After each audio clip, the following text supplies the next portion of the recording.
A savage wind cuts across the desolate plains, dragging with it a flurry of snow that quickly blankets the open steppe. The landscape, already locked in a deep freeze, plunges even further into the grip of an unforgiving ice age.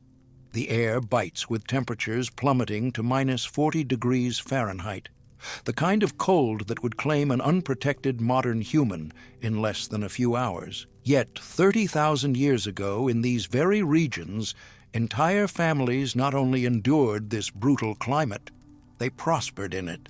No brick homes, no furnaces, no insulated walls, just the vast frozen earth stretching for miles.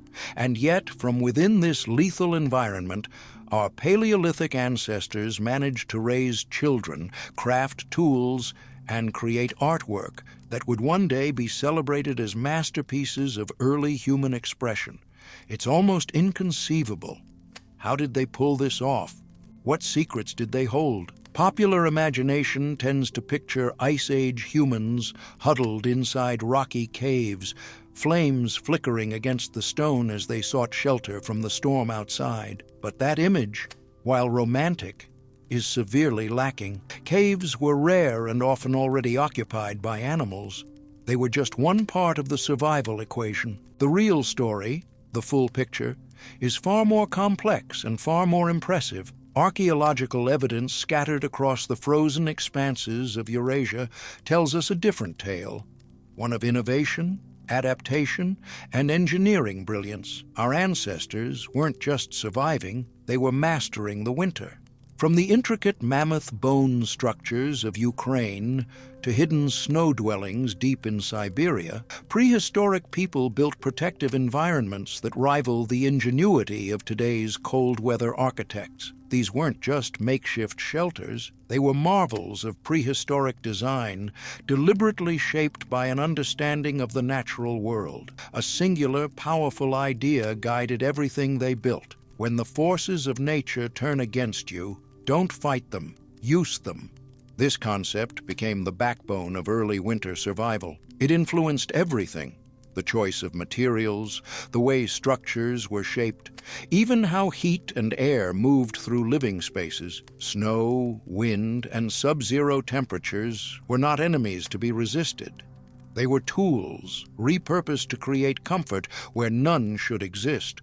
The archaeological sites that unlock this story lie scattered across the vast northern continents, from the Russian plains to the frozen forests of Central Europe. These sites document a wave of innovation that stretched across tens of thousands of years, an age when humans dared to settle in places others feared to tread. Their shelters were not simple huts or holes in the ground. They were engineered structures designed with astonishing foresight. And as we peel back the frozen layers of history, we begin to see just how far back this knowledge extends. Take Kostroma, Russia, a site dating back a mind-boggling 800,000 years. Here, deep beneath the snow, archaeologists uncovered the traces of what may be humanity's earliest cold-weather home. A circular impression in the ground, nearly 12 feet wide and 8 feet deep, carved into the frost-hardened earth. Not by accident, but with clear purpose. The people who lived here had excavated these hollows with deliberate intent, to tap into the earth's own warmth. Beneath the frost line, the soil maintains a constant, far warmer temperature than the air above. At a depth of 6 to 8 feet, even during the coldest months, the ground remains a life-saving 20 to 30 degrees warmer than the surface. This wasn't luck. It was strategy. Analysis of tool markings and soil distribution shows that these early humans were targeting that depth on purpose. They had discovered the insulating power of the planet itself and were shaping their homes to harness it. But these underground dwellings were just the beginning. As millennia passed, winter shelters became more elaborate, more ambitious. At a site in Dolní Věstonice, in what is now the Czech Republic, dating to about 26,000 years ago, archaeologists found something astonishing. Not only had humans constructed winter shelters here, but they had engineered multi-layered insulation systems, a technology that wouldn't appear again for thousands of years. Inside these structures, the walls weren't just stacked with hides or grasses. They followed a precise order, each layer with a job to do. The innermost layer, carefully processed animal skins, fur turned inward to trap warm air and create a soft thermal barrier against the cold. Next came moss and dry grasses, natural insulation that wicked away moisture and added thickness without smothering breathability. Finally, the outer shell, tightly woven mats of reeds and bark, tough, flexible, and able to withstand relentless wind while still allowing trapped moisture to escape. This three-layered system mimicked the principles of modern insulation: breathable, thermally effective, and incredibly efficient. We think of layered clothing as a modern idea, but here it was, encoded into architecture more than 25 millennia ago. But perhaps the most striking examples of Ice Age architecture come from what can only be described as nature's skeleton cities, the mammoth bone houses of the ancient plains. Found in Ukraine and parts of Russia, these circular structures date back between 25,000 and 15,000 years and represent one of the most staggering feats of prehistoric engineering. These were not simple piles of bones. Each was laid out with geometric precision. Families of 8 to 12 lived in dwellings that were 12 to 16 feet in diameter, built into shallow depressions with raised earthen berms acting as windbreaks. Massive mammoth skulls, some weighing over 200 pounds, were set as foundation anchors. Long bones and curved tusks arched skyward, forming the ribs of the structure. Smaller bones were fitted between them, like prehistoric masonry. What's more, many of these materials came not from fresh kills, but from accumulated bone yards. These early builders weren't just hunters, they were collectors, sourcing the most durable natural resources their environment could offer. Covering these bone frameworks was a tapestry of hides, thick mammoth skins for the outermost layer, stitched together with sinew, held taut by toggles carved from bone and horn. Beneath this armor of hide were inner layers, pelts from smaller animals like wolves, foxes, and Arctic hares, added for both warmth and interior comfort. Together, this construction formed an airtight, wind-resistant, heat-conserving bubble in the middle of a frozen wasteland. And yet, even with all of this, heating posed its own challenges. There were no forests to supply firewood on the barren steppe. So, our ancestors became fuel alchemists, turning what little nature gave them into sources of warmth. Dried grass, animal dung, and even discarded bones became fuel. In the center of these shelters, hearths were dug and ringed with stone, their placement optimized to spread warmth across the room. Smaller fire stations near the walls allowed for local heating zones, essential for tool-making, cooking, and childcare. These weren't primitive fireplaces. They were the earliest iterations of radiant heat zones. But there was another, less visible enemy: moisture. Every breath, every meal, every damp hide inside these shelters added water to the air. And in the cold, water becomes ice. Ice on ceilings leads to collapsing roofs, and worse, hypothermia from falling temperatures. So how did Ice Age engineers solve it?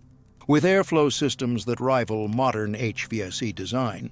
At sites like Kostenki, scientists found intentional ventilation openings, small holes near the base of the structure to pull in cold, dry air, and larger ones at the top to release warm, moist air. These vent locations created a convection current, a natural circulation that preserved warmth while keeping humidity low. Some shelters even had movable flaps, like shutters, made of hide, allowing families to adjust airflow depending on outside weather. The principle?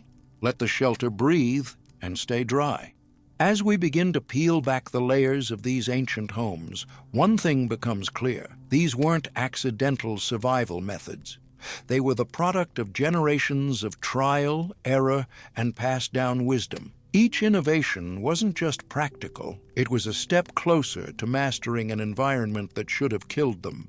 And this is just the beginning. The ingenuity of Paleolithic cold survival wasn't born overnight. It emerged slowly, layer by layer, as generations of early humans discovered the secrets buried in the very ground beneath their feet. Long before mammoth bone domes and textile-layered homes, there existed a more primitive, yet no less brilliant, form of protection, the earth shelter. And some of the first signs of such knowledge are astonishing in age. In the frost-bitten region, now called Kostroma, deep within central Russia, a discovery stunned archaeologists, evidence of possible man-made shelter systems dating back nearly 800,000 years. Here, among fragments of primitive tools and ancient soil, researchers unearthed strange circular impressions carved into the frozen tundra, depressions 8 feet deep and roughly 12 feet in diameter. At first glance, they looked like little more than sunken pits, but further excavation revealed something incredible. These hollows had not formed naturally. They had been deliberately dug by human hands. These weren't casual pits or temporary hideouts. The depths were precise, and the layout suggested a knowledge of environmental engineering that seems almost out of place for such a distant era. But when modern scientists analyzed soil temperatures at various depths in this region, they uncovered a chilling truth, or rather, a warming one. Just a few feet beneath the surface, the temperature differential becomes life-saving. While the air above might rage at 30 degrees, the Earth 6 to 8 feet down maintains a relatively stable warmth, often reaching 50 degrees or more above the freezing air. These Ice Age pioneers had figured it out. By building down instead of up, they accessed a reservoir of natural insulation that defied the brutal cold outside. And it wasn't guesswork. Soil analysis revealed deliberate excavation patterns, symmetrical outlines, and wear marks consistent with tool use. This wasn't a shelter from accident. It was a structure of intention. These early humans had no written language, no blueprints, but they understood thermal mass, radiant insulation, and the Earth's geothermal benefits long before the words even existed. It's here that we start to recognize a universal rule of Ice Age survival. Those who endured the winter weren't simply enduring. They were adapting, designing, and problem-solving. They weren't just battling the cold. They were manipulating it to their advantage. The deeper one digs into the archaeological record, the more these examples begin to pile up. Across northern Eurasia, in pockets from Belarus to Poland to western Siberia, ancient depressions show remarkable similarity. Circular or oval shapes, walls sloped gently to avoid collapse, entrances facing away from prevailing winds, and in some cases, slight elevation berms encircling the rim, likely built from the excavated soil, repurposed as wind buffers. These weren't isolated experiments. This was a regional knowledge system, passed from clan to clan, taught by necessity, refined through trial. And while each of these excavated homes had the same basic function, warmth and survival, they were not uniform. Differences emerged depending on landscape and climate. In swampy regions, raised platforms were built inside the pits to keep dwellers dry. In regions with deeper frost layers, the shelters were dug even further down, with central drainage points carved into the bottom to prevent pooling water from melting snow or condensation. Tools from these sites, crude stone blades, animal bone diggers, and wear-polished sticks, show signs of repeated scraping and carving, further evidence of ongoing construction and maintenance. These weren't one-night shelters. They were seasonal homes, perhaps rebuilt or deepened year after year as families returned to the same locations. Over time, humans began to enhance their understanding of natural insulation, no longer relying solely on the ground itself, but incorporating layered materials into the design. And it's in this phase of development that another revolution occurred, one that predated architecture as we understand it today. material layering for insulation. At Dolní Věstonice, a Paleolithic site nestled in the Czech Republic, lies one of the most groundbreaking discoveries of early cold climate sheltering. Dated to around 26,000 years ago, this site offers the first known example of multi-material wall systems, an approach so effective that its principles are still used in modern insulation engineering today. When archaeologists unearthed portions of these dwellings, they discovered charred remnants of wood, preserved grasses, and compacted layers of moss, all layered between structural timbers and skin coverings. The brilliance wasn't just in what they used, but how they arranged it. Let's break it down. The inner surface of these homes, the area in contact with human skin, was often lined with soft, thick fur hides, most likely taken from animals like deer, elk, or smaller mammals. These hides weren't randomly hung. The fur was deliberately turned inward, facing the occupants. This wasn't just for comfort. Fur traps warm air close to the body, creating a personal thermal zone, essentially turning the inside of the shelter into a wearable blanket. The middle layer, found beneath the hide but above the structural core, consisted of compressed dry grass, moss, and feather-down mixtures. These acted as insulators, forming dead air pockets, while also absorbing and wicking away any moisture created from breathing, sweating, or cooking. It's the same principle used in modern fiberglass insulation. Trap air to slow heat loss. The outermost layer, composed of woven reeds, bark sheets, or thin strips of wood, served two purposes: wind resistance and water drainage. When snow landed, it didn't immediately melt and soak into the inner walls. Instead, it was either deflected or evaporated before reaching critical inner layers. The use of bark, especially from birch, suggests they had identified not only strong materials, but also those with natural oil coatings that repelled moisture. This was no accident. This was engineering. Some archaeologists speculate that these homes even had replaceable wall panels, sections that could be detached and adjusted depending on temperature swings or humidity levels. Whether intentional or not, this modular design would have given early humans control over their internal environment in a way that's almost unthinkable without modern tools. The way they sourced these materials is also revealing. Pollen and plant analysis around Dolní Věstonice show selective harvesting patterns. Moss was gathered from shaded, dry slopes. Reeds came from slow-moving riverbanks, and bark was stripped in long sheets, not hacked or torn. These choices weren't random. They were the result of deep ecological knowledge, a kind of intimate familiarity with the landscape only born from generations of observation. And then there was the social dimension. These homes, especially the more complex ones, weren't built by one person in a day. It likely took crews of 6 to 10 individuals working in coordinated phases. One team would dig, another gathered moss. Others stitched hides using bone needles and sinew. Even children had tasks, collecting small branches or fluffing grasses to be used in insulation. These were group efforts, and they reveal something critical about Ice Age humanity. Collaboration meant survival.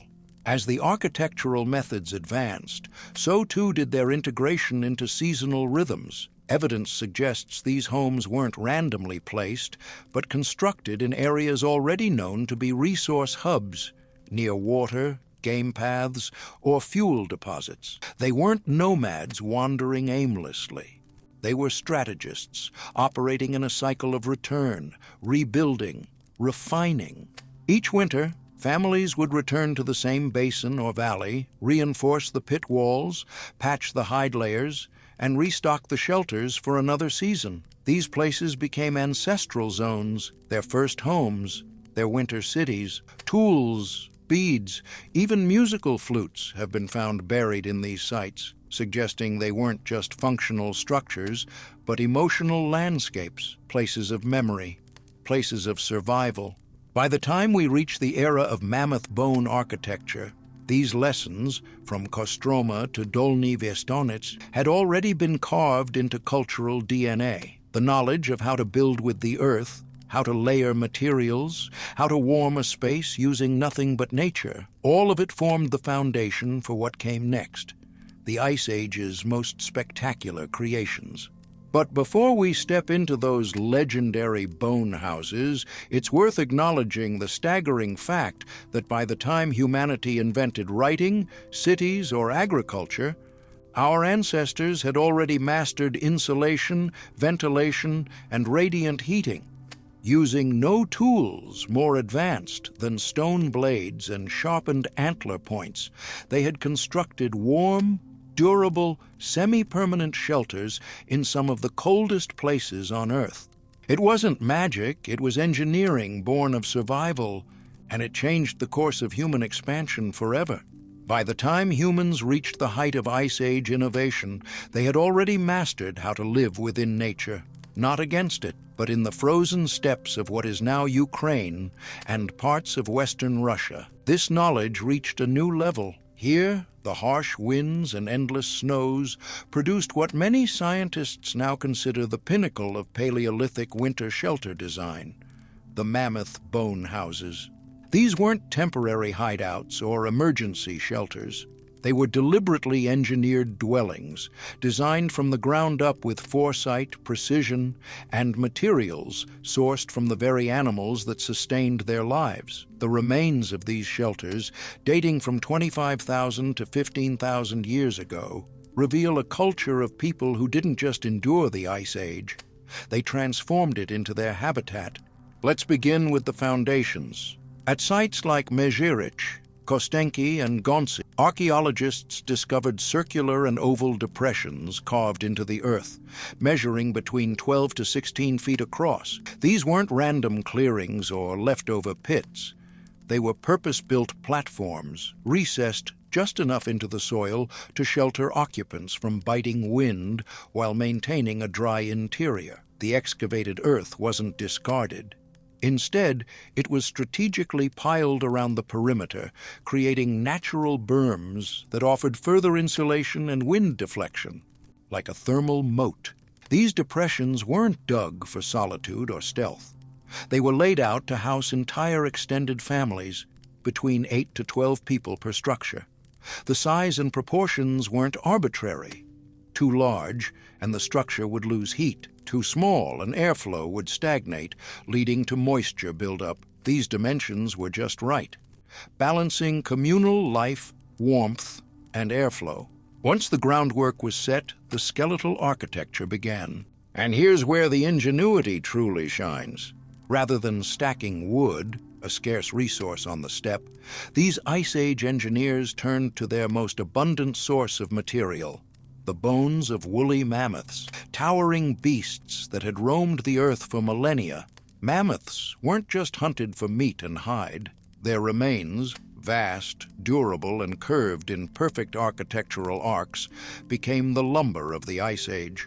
Builders used mammoth skulls, each weighing hundreds of pounds, as the anchoring blocks for the perimeter. These weren't just heavy, they were shaped perfectly for stability. Tusk sockets and jawbones locked into place like natural Lego bricks, distributing weight and holding upright poles in place. Then came the tusks, long, curved, and unbelievably strong. These were used to create arching ribs that formed the dome or cone-like frame of the shelter.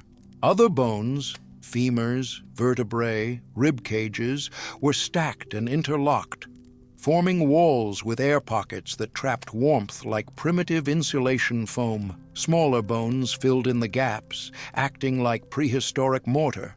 And what's perhaps most fascinating, many of these bones didn't come from freshly hunted animals. Carbon dating and bone wear analysis show that Ice Age communities harvested remains from existing bone yards, the accumulation of decades of mammoth migrations and natural deaths. They selected pieces that had weathered naturally, stripping them clean, lightening their weight, and making them easier to transport and use. This wasn't passive scavenging. This was organized material sourcing, the earliest form of resource recycling. But bones alone couldn't shield a family from sub-zero storms. So these structures were then cloaked in hides, and not just any hides. The thick, leather-like skin of mammoths, stitched together with sinew threads and stretched tight over the bone framework, formed the primary outer shell. These massive sheets, often up to 15 feet long, were waterproof, windproof, and incredibly durable. Fastened at strategic points with bone pegs and toggles, they were designed to resist wind lift, water seepage, and freezing at the seams.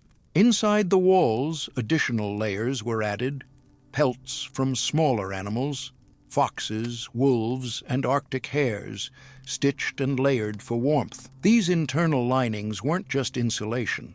They also provided softness, reducing the psychological toll of sleeping directly on cold, hard surfaces. It's likely that these linings were periodically replaced, freshened, or layered based on seasonal needs. And yet, even with a frame of skulls and hides of giants, survival would have been impossible without heat. Here's where another layer of Ice Age genius emerged: hearth engineering. Within these homes, central fire pits, carefully dug and bordered with stone or bone, served as the main heat source. But unlike the typical open bonfire of cave life, these hearths were optimized for fuel efficiency and radiant heating. The positioning of these fires, low, wide, and near thermal masses, allowed the heat to rise and circulate, warming not just bodies, but the very walls of the shelter. Even more fascinating, at several sites, archaeologists uncovered secondary hearths, smaller fire points placed near the edges of the home, away from the central area. These weren't random. They created thermal pockets, perfect for food prep, tool-making, or warming children and elders. In effect, the shelter had heating zones, an early version of zoned climate control. But what about fuel? These regions had no forests, no wood, and yet these fires burned for months. How? The secret lay in alternative fuels, materials overlooked by modern standards but vital in the Ice Age: dried animal dung, compressed grasses, and even discarded bones. When burned properly, bones emit a slow, sustained flame, perfect for radiant heat. And dung, gathered from mammoths and smaller herbivores dried in the sun, was light, transportable, and reliable. Chemical analysis of ancient ash from these hearths shows complex fuel mixtures, suggesting that early humans experimented with ratios: bone for heat, dung for ignition, grass for smoke control. This wasn't guesswork. It was fuel science. And just like modern fireplaces need chimneys, these homes required ventilation, and not just for smoke, but to control the moisture. Condensation in a closed space, especially in below-freezing temperatures, can be deadly. It accumulates on walls, freezes, and leads to cold spots, collapsing roofs, and hypothermia. But the Ice Age architects had a fix. They incorporated ventilation flaps, small adjustable openings crafted from bone-framed holes and hide coverings. These flaps, placed at ground level and ceiling height, created natural convection currents. Cold, dry air would enter low. Warm, moist air would rise and escape through the top vent. This flow prevented condensation, kept the air breathable, and regulated interior temperatures. Some shelters even had hide curtains that could be moved to redirect airflow, an early version of adjustable HVAC systems. When seen as a whole, these structures weren't just homes, they were machines.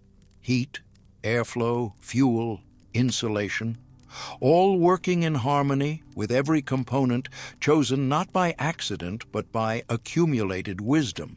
And while these homes were technical marvels, they were also cultural centers. Inside, zones were marked by activity. The central hearth became the nucleus of family life. Around it, sleeping areas were arranged, with the warmest zones reserved for the most vulnerable. Infants, elders, injured family members. Tool making occurred near secondary fires where lighting was best. Food storage, often buried or placed in insulated chambers, was placed away from direct heat to avoid spoilage. Evidence suggests that these shelters were built with seasonal cycles in mind. As winter approached, families would gather materials, repair broken components, and reinforce walls. In some cases, bone structures were left standing between seasons, covered with soil to prevent scavenger interference, then uncovered and rebuilt when the snows returned. These weren't random huts. They were permanent winter stations, returned to year after year, modified, repaired, and improved with each generation. This implies something monumental: engineering traditions, passed down orally, maintained collectively, and refined over centuries. Each bone house was a living blueprint, a memory preserved not in writing, but in practice. Children grew up watching their elders assemble these shelters. Young adults learned to hunt mammoths, not just for food, but for infrastructure. Even the act of building a home was likely ceremonial, reinforcing bonds, marking the season, asserting humanity's dominance in a land that should have killed them. The sheer thermal efficiency of these homes continues to stun modern engineers. Experimental reconstructions have shown that mammoth bone houses, when properly built, can maintain internal temperatures over 40 degrees Celsius warmer than outside air, using nothing but dung and bone fires. That rivals, and sometimes exceeds, the performance of many modern Arctic survival shelters. When we talk about ancient innovation, we often think of bronze, wheels, or agriculture, but perhaps the most overlooked leap came here, in the frigid silence of the steppe, among mammoth bones and sinew, where people built warmth out of death and shelter out of extinction. And we're not done, because while these shelters were already masterpieces of Ice Age architecture, what came next, ventilation systems, modular upgrades, psychological design, would take Ice Age housing from survival to sophistication. Step inside one of these Ice Age dwellings, ducking beneath the arch of mammoth tusks, brushing aside thick hide flaps, and you enter not just a shelter, but a climate-controlled living space, designed with stunning attention to airflow, heat distribution, and daily function. While from the outside, the mammoth bone homes of the Upper Paleolithic appear rugged and raw, little more than a heap of bones and skins, the interior tells a story of refinement. Here, survival was elevated into sustainable, repeatable winter living. Every square foot was thoughtfully organized. Every fire, every breath, every movement was part of a design system aimed at turning deathly cold into livable warmth. At the center of most shelters, archaeologists find the main hearth, a shallow depression ringed with stones or heavy bones, its bottom blackened by countless winters of burning fuel. This was no campfire. It was a radiant heat engine, carefully positioned to warm the largest surface area without overheating or suffocating the room. The placement of this hearth is always deliberate. Never too close to walls, never dead center. It's set where rising heat can circulate evenly, but smoke won't gather overhead. Some reconstructions show that mammoth skulls themselves were used as radiant backings, reflecting heat toward sleeping areas, a technique still mimicked in some traditional fireplaces today. But one hearth wasn't always enough. In many shelters, especially larger ones, excavations reveal secondary heat points, small fire pits or heated stones embedded along the interior perimeter. These weren't used for group gatherings. Instead, they were task zones, warming stations for tool making, drying clothes, or preparing food. Some researchers even suspect certain areas doubled as sleep-warming spots, where flat stones were heated and transferred under bedding materials to retain warmth long after the flames died. The brilliance of this multi-hearth system lies in fuel efficiency. A single roaring fire wastes fuel and creates uneven temperatures. Multiple modest heating points use less total fuel and allow for thermal zoning, one of the earliest instances of personalized comfort zones within shared living quarters. But fuel in the Ice Age was no small matter. With forests largely absent in the steppe regions, wood was scarce. The trees that did exist were stunted, twisted, and not suitable for bulk heating. So humans adapted once again. They tapped into three key sources: mammoth dung, collected during warmer months, dried and stored. It burned slowly and steadily, producing minimal smoke. Dried grasses and shrubs, bundled tightly to create fast ignition fuel, used in tandem with slower burning sources. Bones? Yes, bones, especially marrow-rich or porous ones. Once dried, they burned hot and long, perfect for generating consistent radiant heat. Traces of these fuels are found in hearth ash layers, chemically analyzed to identify carbon signatures and residue types. The ratios vary. Some households favored dung-heavy fires, others leaned into bone burning, but all of them show intentional mixing, a sign of fuel knowledge passed down and perfected. Still, heat alone wasn't enough to survive the months-long freeze. What truly made these shelters livable was ventilation, a concept even many modern homes struggle with. Without airflow, every exhale, every pot of boiling meat, every damp hide increases moisture levels. In freezing climates, moisture means frost, and frost means death. Walls soaked from the inside collapse, bedding freezes, firewood molds. Ice Age builders solved this with airflow architecture that rivals today's passive house standards. Each shelter had at least two types of airflow points.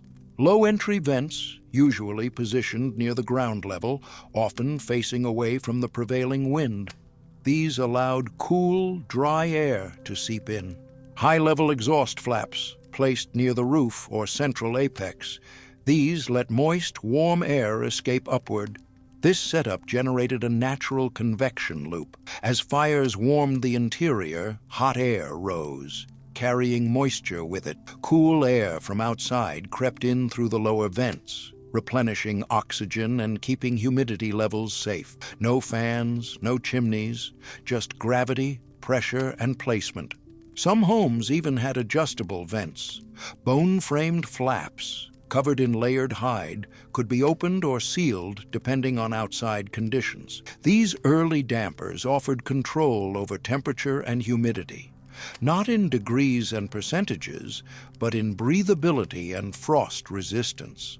What's more, the position of sleeping and living zones inside the shelter aligned with the ventilation design. The warmest, driest spots, those were reserved for the most vulnerable, the elderly, the sick, and the very young. In nearly every mapped shelter, sleeping pits are found near fire zones but away from vents. This wasn't coincidence. It was thermal hierarchy, a system where survival priorities shaped interior architecture. And yet, despite these technical feats, life in these homes wasn't purely about engineering. They were also cultural spaces, designed for living, eating, sharing, teaching, and creating. In the western wing of many shelters, typically the wind-facing side, researchers find tool-making debris, flakes of flint, fragments of bone needles, and charred bits of animal tendon, the threads of the Paleolithic world. These zones likely doubled as craft corners and teaching stations, where older members passed down skills to the young, warmed by task-specific hearths. On the opposite side, where drafts were minimal and the ground stayed drier, they find storage areas, pits dug beneath the floor, lined with hide, sealed with stones. These were iceboxes using permafrost to preserve meat, fat, and marrow through the winter months. Connected by small crawl tunnels or covered shafts, they allowed families to store massive food hauls, the bounty from mammoth hunts, without spoilage. This wasn't just storage, it was food security. A large mammoth could feed a group for months. but only if the meat remained preserved. And Ice Age engineers used the ground itself as their refrigerator. Add to this the division of space. Sleeping nests, likely formed from moss, fur, and bundled grass, were arranged in rings radiating from the central hearth. These nests weren't just beds. They were social units, grouping family lines, age cohorts, or daily teams. Some shelters even had partitions, upright mammoth ribs covered in stretched hide, separating loud zones from quiet or clean from dirty. There are signs that sleeping arrangements changed as winter progressed, evidence of nesting layers being moved closer to the hearth as outside temperatures dropped. These were adaptive interiors, reshaped by necessity and comfort. And amid all this survival-focused structure, we find traces of soul.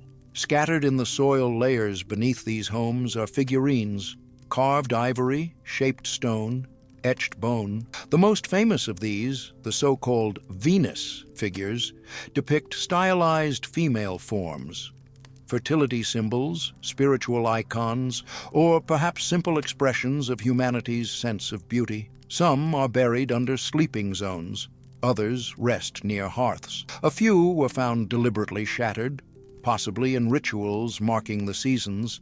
In a place built from bones and hides where every breath could freeze and every mistake meant death, there was still art, still meaning, and that says everything about the people who lived here. They weren't brutes hiding from the cold. They were engineers, caregivers, artists, and planners. Humans who had discovered not just how to live through the winter, but how to live within it. This careful balance of comfort, safety, and functionality, all achieved without modern tools or materials, remains one of the greatest architectural feats in human history. And it wasn't done in a lab. It was done with bone, skin, earth, and fire, guided by memory, experience, and the will to protect those who mattered most. But this wasn't the end of their innovation. Because what truly elevated these homes from survival spaces to sacred places was the psychological engineering, the way they lifted spirits, fostered creativity, and turned months of darkness into times of connection. And that's exactly where we go next. By now, it's clear that Ice Age homes were architectural masterpieces, warm, efficient, intelligently ventilated, and resourcefully built. But surviving the cold wasn't just about maintaining body heat. It was about preserving hope, maintaining purpose, and staying sane through months of confinement, isolation, and darkness. Long before the term mental health existed, our ancestors faced its full weight, trapped inside bone shelters for weeks on end, cut off from sunlight, exposed to howling winds and constant tension. Food might be scarce. Illness might spread. Tempers might flare. In these conditions, merely existing wasn't enough. Humans needed a reason to keep going. They needed expression. And that's exactly what these shelters provided. Archaeological evidence reveals that the homes of Ice Age families weren't just warm enclosures. They were also creative spaces filled with symbolic objects, personal items, and artistic works. Beneath layers of compacted earth and ash, researchers have uncovered beads, figurines, decorated tools, and carvings, sometimes buried deliberately, other times lost in the daily flow of life. And most compelling of all, these artifacts often appear near hearths, sleeping areas, and walls, suggesting they were integrated into everyday existence, not hidden away.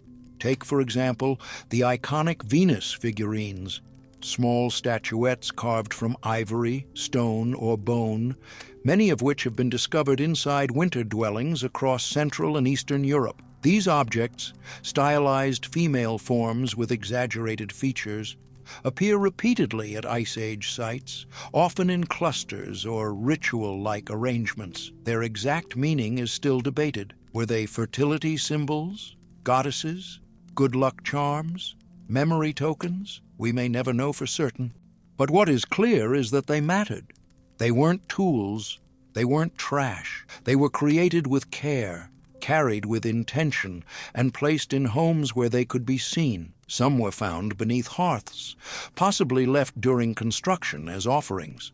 Others were discovered in niches carved into walls or buried under bedding areas. Still others were broken, with the fragments arranged deliberately, as though part of a symbolic act or ritual. In one reconstructed shelter, researchers found a cache of beads, over 200 small discs and ovals carved from mammoth ivory and bone, all perforated with holes. These weren't randomly dropped. They had been stored, wrapped in hide, and hidden behind a rib wall panel. Whether they were part of clothing, ornamentation, or a counting system isn't known, but their preservation speaks volumes. Even in the depths of winter, when life narrowed to survival, people still made things of beauty. And the art didn't stop at figurines. There's growing evidence that some Ice Age homes contained portable art, painted stones, etched bones, and carved wooden sticks. In regions where cave walls were absent, people took art with them. At least 2 bone shelters in Ukraine contained fragments of tools with engraved geometric patterns, zigzags, chevrons, spirals, not decorations on necessity, but symbols created purely for their own sake. This is more than aesthetic, it's emotional survival. In a world where days are short and nights stretch endlessly, creativity becomes therapy. These homes were likely filled with storytelling, singing, dancing, and myth-sharing, oral traditions that carried knowledge, identity, and cohesion from one generation to the next. And the shelters themselves reflected this culture. In some reconstructions, it's been proposed that families personalized their homes, painting or marking interior hide walls with symbols or dyes. No definitive pigment traces have survived. Hides rarely preserve that long, but decorative items found inside suggest that visual stimulation mattered. Even decorated antler tools, carved with animal motifs or human-like figures, speak to a desire for connection, imagination, and meaning in isolation. And then there were the zones of interaction, spatial arrangements inside shelters that reveal how families organized their lives emotionally, not just physically. Near hearths, you find clusters of tools, food prep items, and beads, the daylight zone. This was likely the most active area during waking hours, cooking, talking, creating. As you move away from the central heat, sleeping areas become more defined. These are quieter zones, often paired with small piles of objects, shells, colored stones, charms, as if people had nightstands long before beds existed. Some sites reveal signs of private corners, perhaps for prayer, meditation, or solitude, essential for large groups living in tight quarters. In modern psychology, we know that personal space and sensory control are vital for well-being. Paleolithic people understood this instinctively, carving out nooks and boundaries where they could. They also marked life transitions within the home.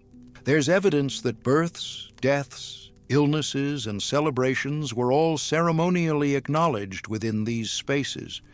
Burial offerings, burned food remains, and charred figurines suggest that the shelter wasn't just a house. It was a sacred circle, a place where life was honored, memory was preserved, and identity was shared.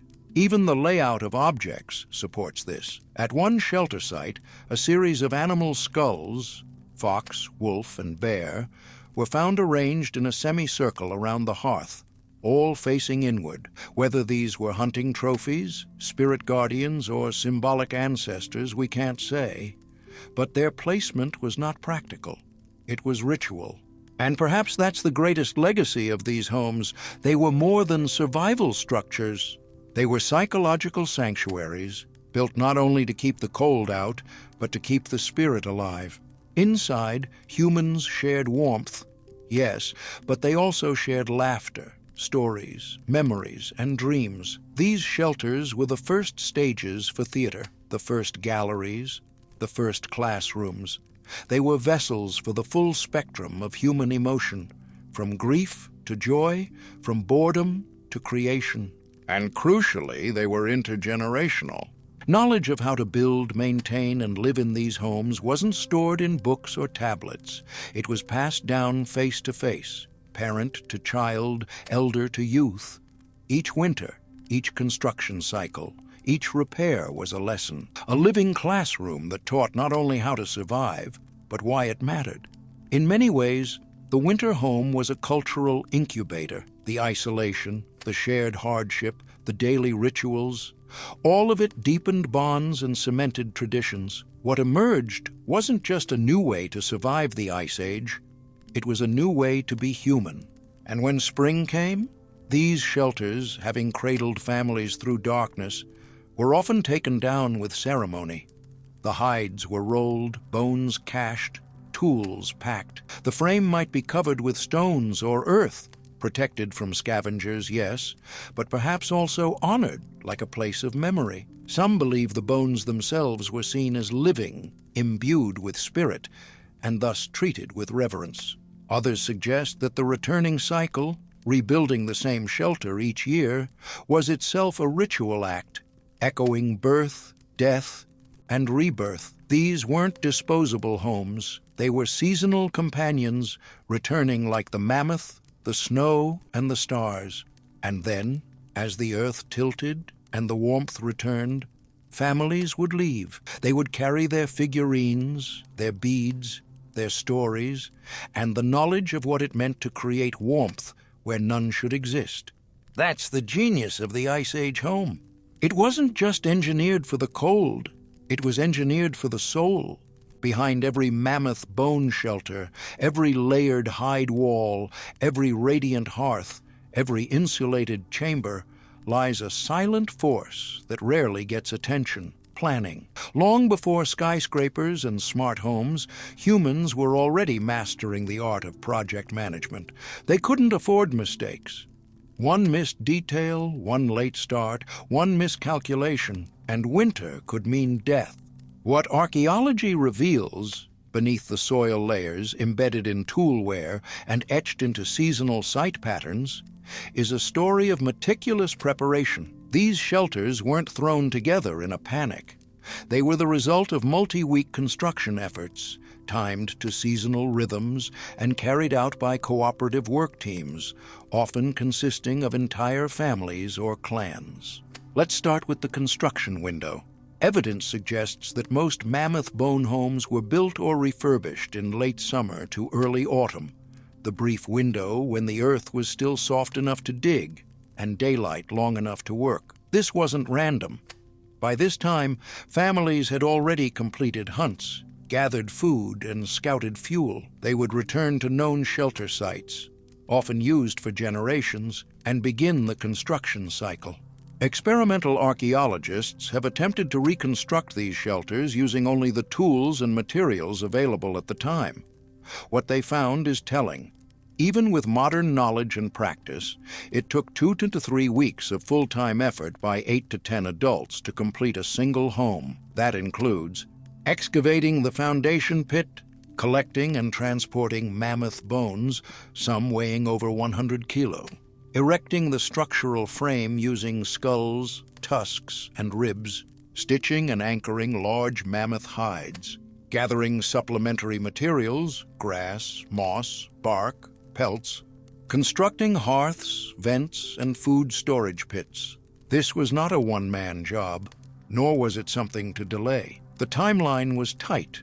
Work had to be completed before the ground froze, before food became too scarce to sustain energy, and before winter storms arrived. And construction wasn't always from scratch.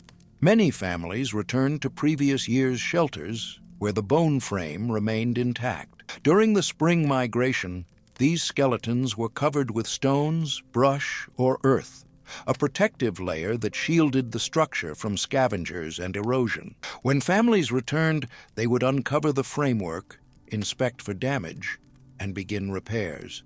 This reuse strategy was both practical and intelligent. It cut down construction time, preserved valuable materials, and reinforced a cyclical relationship with the land. The site wasn't just a location, It was a partner in survival. Maintenance didn't stop once the shelter was built. Winter was long, harsh, and constantly threatening the integrity of the home. And so maintenance became a daily ritual. Bones shifted under weight. Hides tore in wind gusts. Snow accumulation could strain the roof. Tools, sinew threads, and stakes were kept near entry flaps for on-the-spot repairs. Children were likely assigned inspection roles, checking for leaks, drafts, or frost buildup. Adults rotated fire management duties, fuel stock tracking, and smoke control. Some bones cracked under temperature stress and had to be replaced mid-season. Others were reinforced with smaller bones wedged into gaps, increasing their load-bearing strength. If a hide wall began to stiffen or leak, it could be softened with body heat or animal fat, and then patched using a spare pelt or moss plug. These acts were not random. They were coded knowledge, passed down through practice and tradition. Even the fuel storage system was pre-planned. Mammoth dung, bone fragments, and dried grasses were collected during the warmer months, bundled in hide sacks or woven baskets, and cached in external pits near the shelter. These caches were protected with stone lids or bark mats, marking them as off-limits to animals. The amount of fuel stockpiled shows that families calculated usage rates, considering how many fires per day, how long they needed to burn, and what types of fuel would last longest. It was a logistical system, not unlike how we manage electricity and gas today. And when it came time to leave, the process of deconstruction was just as organized as the build. In spring, as temperatures rose and snow melted, families didn't simply walk away. They dismantled what could be reused. Hides were carefully unstaked, folded, and packed. Bone toggles and sinew cords were gathered. Valuable tools and firestones were retrieved. Any fresh damage was assessed and documented, mentally at least, for future repair needs.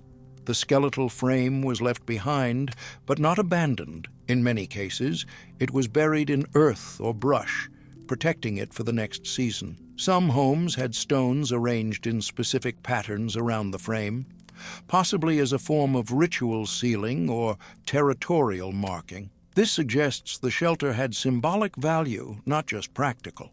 One might imagine this departure like a modern family closing up a cabin for winter, except here the season of absence was summer, and the cabin was made of mammoth bones and ancestral memory. But logistics didn't end at the home. Shelter construction and migration patterns were part of a broader seasonal calendar that included hunting schedules for mammoth, reindeer, and smaller game, fishing cycles in thawed rivers, foraging windows for berries, roots, and medicinal plants, social gathering periods where different family groups met to trade, mate, or exchange information. All of these had to be factored into shelter logistics. For instance, if a mammoth hunt was successful, bones had to be sorted and set aside for next year's repairs. If a family learned that a nearby group had extra hides, they might arrange a barter meeting during the migration, ensuring materials for insulation or clothing. This interweaving of shelter engineering with community economy shows that Paleolithic humans weren't isolated figures. They were part of interconnected knowledge networks where innovations, materials, and ideas flowed between groups. In fact, regional variations in shelter design likely stem from these interactions. For example, mountain dwellers added snow retention mounds to prevent avalanches. Step-based shelters used broader foundations for wind deflection. Coastal homes incorporated stone bases to resist melting permafrost. And all of these adaptations required forethought. You don't build for avalanche if you don't understand snowfall patterns.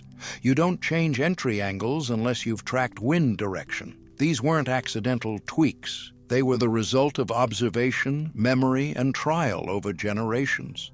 This capacity to plan ahead, to build for the future, not just the moment, may have been one of the key differences between Homo sapiens and their hominin cousins. Neanderthals were skilled hunters and toolmakers, but evidence suggests they did not construct complex multi-seasonal shelters, nor did they seem to maintain fuel caches or develop wide-area material reuse. These differences, subtle but crucial, may have given Homo sapiens the edge.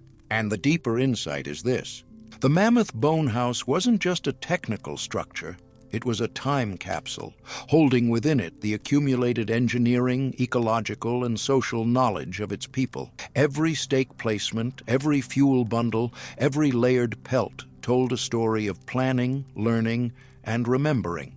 When you build for survival, you plan for days. When you build for generational survival, you plan for decades. And that's what these shelters were.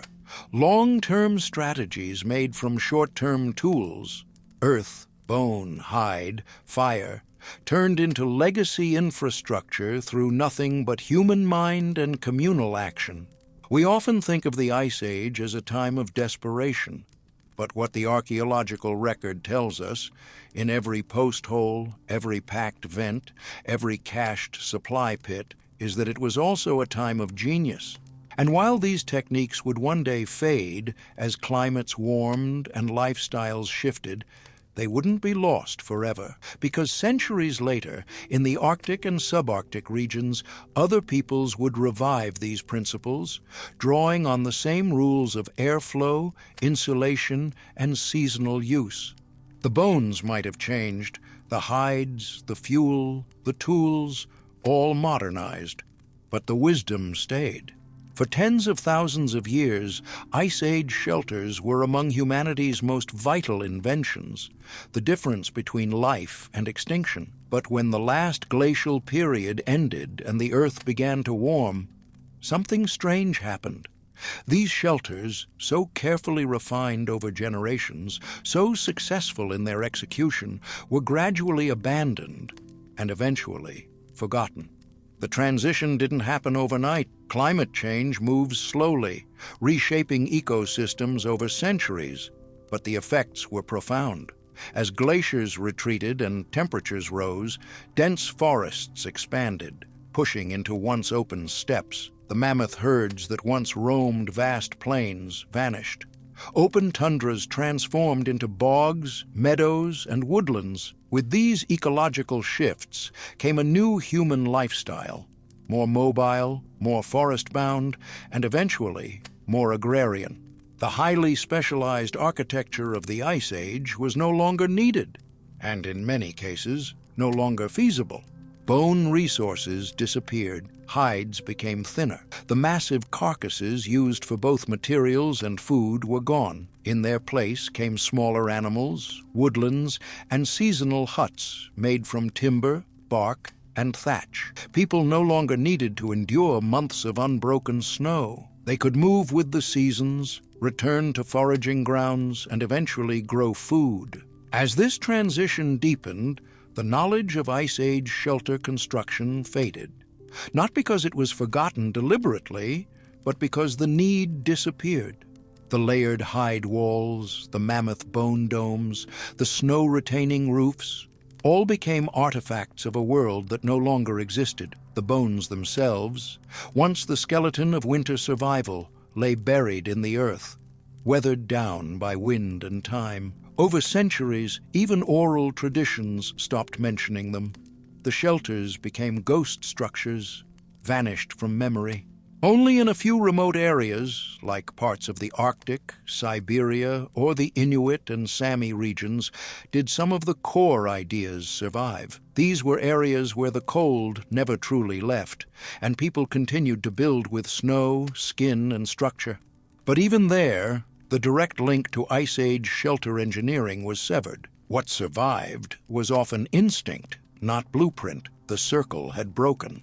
It would take nearly 20,000 years, and the rise of archaeology, for modern humans to begin relearning what their ancestors had once mastered.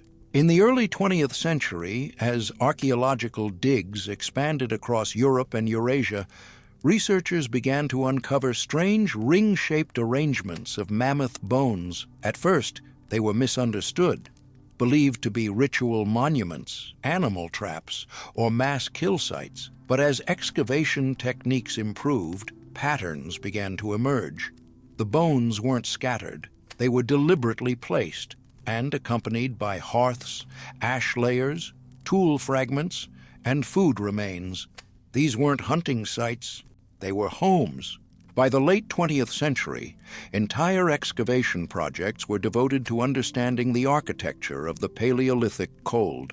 Sites like Medjugorje in Ukraine and Russia and Dolní Věstonice in the Czech Republic revealed consistent shelter features. Circular layouts, central hearths, layered debris suggesting insulation, and burnt remains of dung and bone fuel.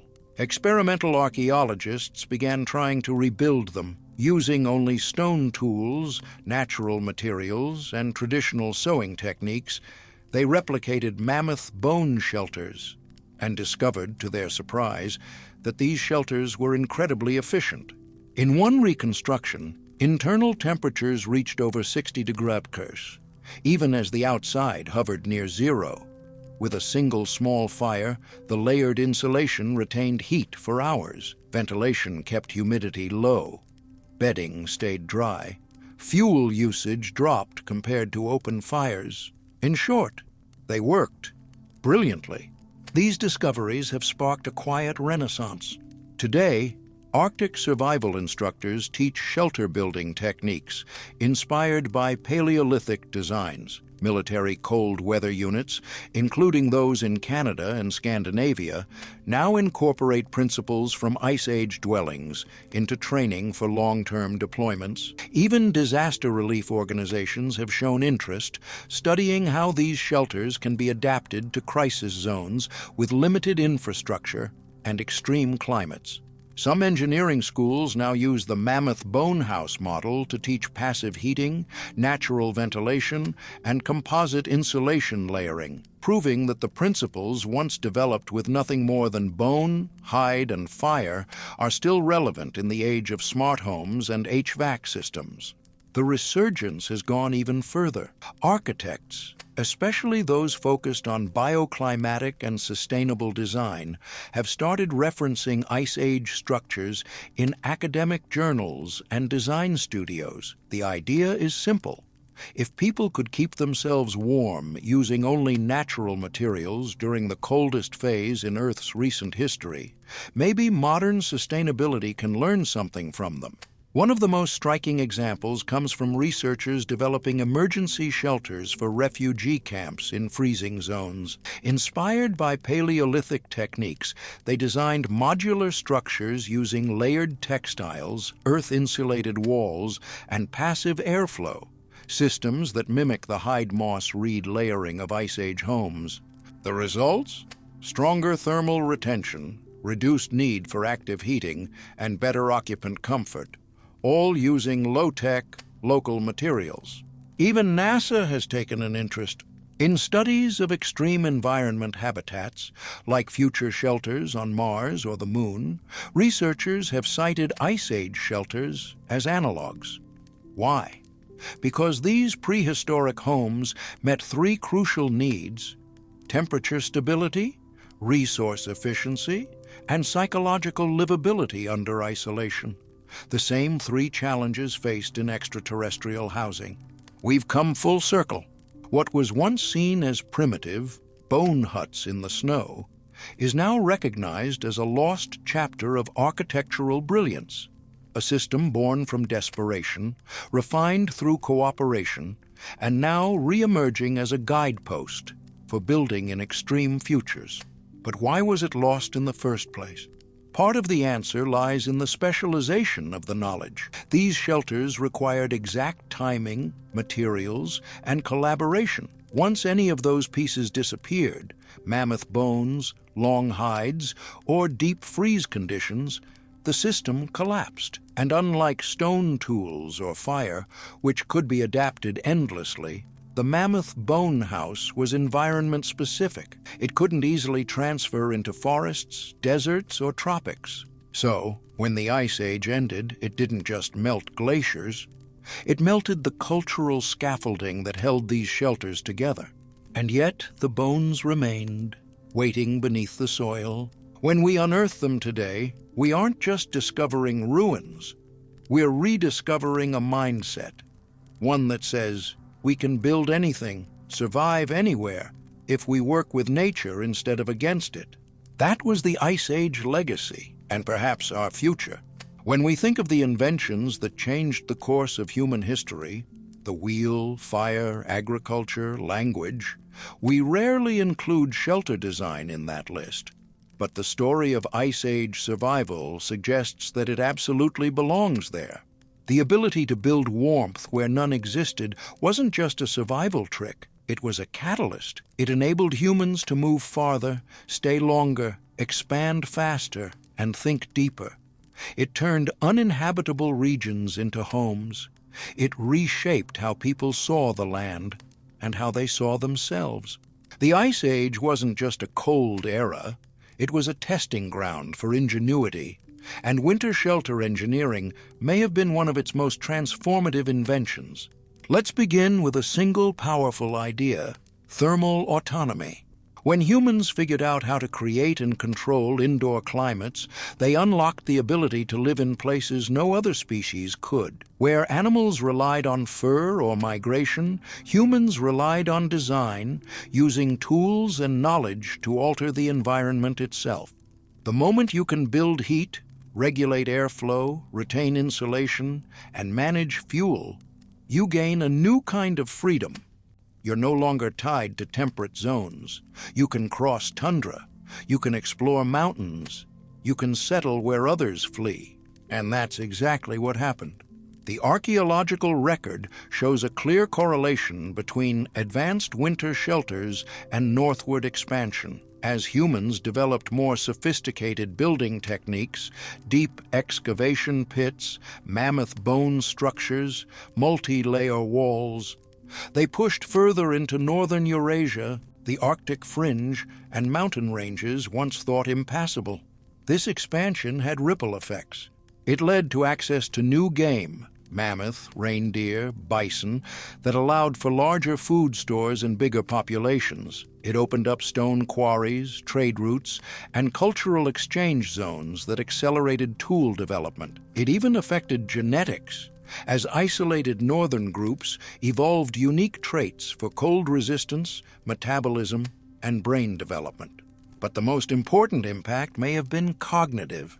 Building a successful winter shelter required advanced planning, collaboration, problem-solving, and intergenerational knowledge transfer. These were not impulsive solo projects. They were collective undertakings that demanded everything from engineering logic to emotional intelligence. Imagine the skills involved: calculating how many hides are needed for a 16-foot dome, knowing how long dung must dry before it becomes burnable, teaching a child how to sew pelts so they won't leak in wind, assigning roles: diggers, builders, fuel gatherers, fire tenders, choosing vent locations based on weather and body count, building in phases with contingencies for unexpected storms. This is more than survival. It's systems thinking, and some researchers believe that shelter design helped lay the foundation for the human mind's shift toward abstract reasoning, the kind of thinking that would later enable agriculture, city planning, and science. In short, building a winter home was a rehearsal for building civilization. And it didn't just shape brains, it shaped culture. Because shelter wasn't just practical, it became symbolic. The round shape of the home mirrored the circle of the hearth, the cycles of the seasons, the rituals of birth and death. The act of returning to the same shelter year after year created a sense of place, an early form of rooted identity. You weren't just part of a tribe. You were part of a lineage that lived here, in this structure, in this winter hollow. These homes became containers for memory, the spot where a child was born, where a grandfather told stories, where firelight danced on carved antler, where people waited for the sun to return. The home became a kind of living archive, layered with emotional resonance and spiritual meaning. Even the act of building the shelter likely became ceremonial. We have no direct evidence of Ice Age religion, But the repeated use of figurines, burial offerings, and fire rituals within shelters suggests that shelter construction may have involved ritual stages. Offerings placed in post holes, protective charms stitched into seams, songs sung as frames were raised. This blending of function and meaning, of structure and story, is a hallmark of human culture, and it may have begun in these homes. What's more, the techniques used in shelter design had crossover effects on other technologies. The idea of composite construction, layering materials for different functions, shows up later in clothing, hide-fur grass combinations for warmth and water resistance, footwear, insulating soles made from moss or bark wrapped in leather, tools, bone handles filled with resin and wrapped with sinew for shock absorption, containers, skin pouches with bark liners or grass insulation. These aren't random parallels. They suggest a shared engineering mindset, one that originated in shelter building and expanded to other domains. Even cooking methods evolved alongside shelter logic. The use of heated stones, buried embers, and sealed fire pits for slow cooking was likely influenced by the same heat management thinking that governed shelter hearths. And perhaps most significantly, shelter building helped foster a new kind of learning, precision oral transmission. When the stakes are life or death, you don't guess. You remember exactly how deep to dig, how many layers to use, how to patch a hide so it doesn't flap in wind, how to align a vent so it pulls, not pushes. This knowledge had to be memorized, taught, repeated, and preserved with absolute accuracy. That's not just storytelling, that's education, one of humanity's most powerful inventions. Some anthropologists believe that this pressure to transmit exact technical knowledge contributed to the development of proto-language, gesture systems, and eventually structured spoken language, the bedrock of civilization. All of this from the need to stay warm in the dark. And the legacy continues, not just in experimental archaeology, but in our deepest instincts, the desire to build shelter, to gather around a central flame, to layer warmth against our skin, to tell stories in circles, to decorate the walls around us, to pass knowledge from elder to child. These are not just behaviors, they are echoes of a time when engineering meant survival, and survival meant togetherness.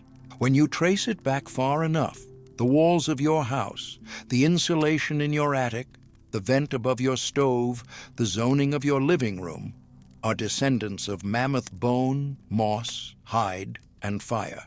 And the instincts we still carry, to make a home, to gather close, to light a fire in winter, are not just comforts. They are legacy code from the Ice Age, still running in our blood. It's easy to forget in our modern homes with thermostats, radiators, and climate-controlled walls that warmth itself was once an achievement, not a guarantee. That every degree of comfort, every square foot of protection had to be earned. That there was a time when surviving winter meant mastering materials, memorizing nature's patterns, and passing down shelter wisdom as carefully as any myth or name. When we look back on the Paleolithic winter shelter, we don't just see piles of bones or circles of stone. We see the birth of something fundamental, a moment when human beings stopped depending on the whims of the world and began to shape their world from the inside out. These shelters were not accidents. They were the products of thousands of observations of wind, snow, breath, fire, muscle, and fatigue. They were calculations done without math, blueprints drawn without ink. They were designed in minds sharpened by hunger and memory, and constructed by hands that had no margin for error. And what they achieved is staggering. Using only the raw materials of the Ice Age, earth, bone, hide, moss, fire, these shelters were able to raise interior temperatures by 40 to 50 degrees Fahrenheit, even in the depths of polar cold. They used no electricity, no plastics, no glass, no screws, no nails, no glue, And yet, in many cases, they performed as well as, or better than, modern emergency shelters. Think about that. Our ancestors, armed only with stone blades and sinew thread, built homes that rivaled the energy efficiency of modern cabins. They created airflow systems without fans, insulation systems without foam, ventilation control without sensors, and perhaps most importantly, they built these things together. Every shelter was a family effort. Every task, from collecting dung to sewing pelts to digging pits, had a purpose. There were no idle hands, no bystanders, only a shared will to survive and a shared belief that tomorrow could be warmer than today, if they built it right. That's what separates humans from every other species on Earth. Not fire, not tools, not language, but the ability to cooperate through construction, to take the materials of the earth and arrange them into something more than shelter, something with meaning, memory, and intention. A space where children are born, where elders are honored, where stories are told, where art is made, where death is mourned and survival is celebrated. A space that turns from structure into home. And yes, these homes are gone now. The bones have crumbled, the hides have rotted, the fire pits are cold. But the knowledge remains, buried not just in soil but in us. In every cabin we build, every tent we pitch, every snow cave dug by explorers, every off-grid hut in the mountains, every sleeping bag curled tight against the wind, every emergency shelter packed with warmth, layered against the cold.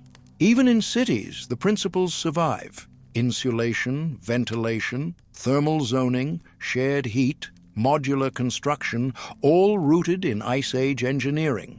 When we sleep under a roof, gather around heat, or weather a storm together, we are echoing their methods, replicating survival with newer materials, but the same mindset. Because the Ice Age didn't just test us, it taught us. It taught us that when nature turns hostile, we can respond with harmony, that even in the worst cold, warmth can be built, not just felt, that intelligence is not only measured in language or invention, but in the ability to live well in the harshest conditions. This is the legacy of Paleolithic winter shelters. Not just walls and roofs, but the first classrooms, the first sanctuaries, the first canvases, the first neighborhoods. They are a reminder that we didn't come from comfort. We built it, one rib bone and hide stitch at a time. And we can build it again, whenever, wherever it's needed. So the next time you touch the dial of a thermostat, zip up a sleeping bag, layer a coat, or gather close around firelight, remember this: you are not alone in that warmth. You are sharing it with them. The families who outlived the storm, the engineers of the ice, the builders who turned death into shelter and shelter into memory. Their story is your story, and their home, in a way, is still yours.